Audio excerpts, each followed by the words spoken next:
Hi Lynn, thanks very much for your question with regards to your Beko heat pump tumble dryer. You're telling me you've got model B5T4923IW, not LW. These heat pump tumble dryers are notorious for clogging up fluff, I'm sorry to say, and you asked me for the vacuum kit that I used in one of my videos, which was a car accessory kit for hoovering out inside the dryer as it gets into the small nooks and crannies which are very difficult to vacuum. I would also recommend using a paintbrush as well to agitate the dust to get it off. Now what I've managed to do for you, and I'll put all this information in the link in the description on this video. I've managed to get you the full workshop manual on your dryer, so you're going to be able to strip it down and clean it, because it is very difficult. This is a Zanussi dryer, but you can see how bad this dryer has got with fluff building up on all the grids and everything else. So you're going to have to strip the machine, and it is going to take you a while to do this.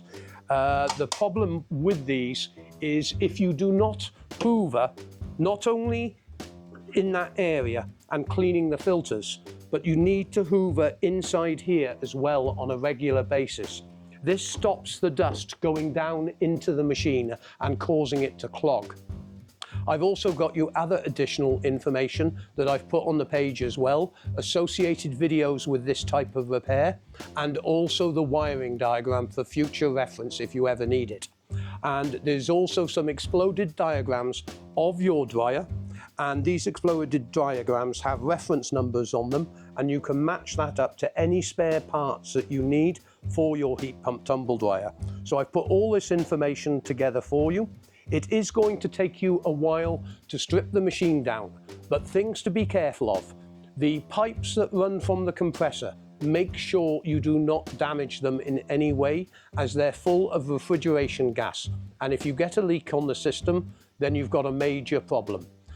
Heat pump tumble dryers are basically refrigeration units, and it uses the one side of the refrigeration unit to condense the warm, moist air that comes through the machine and through the filter.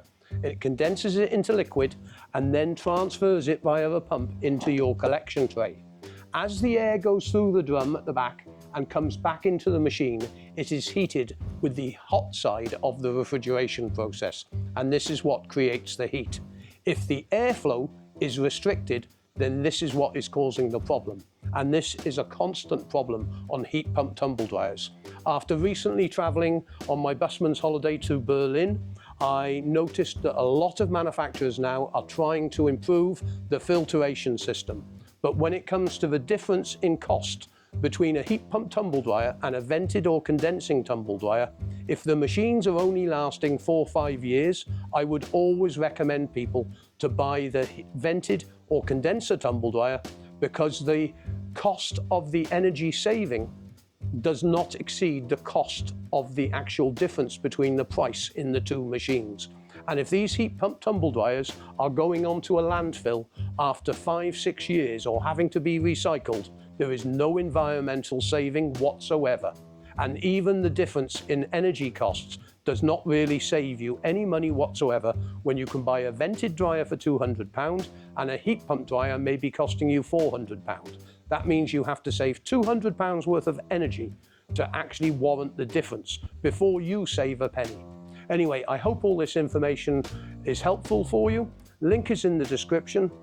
If you need any further help, feel free to use the Contact Us page on the website, and I'll be happy to discuss any problem that you have or techniques for cleaning anything. And remember, thanks very much indeed for contacting us.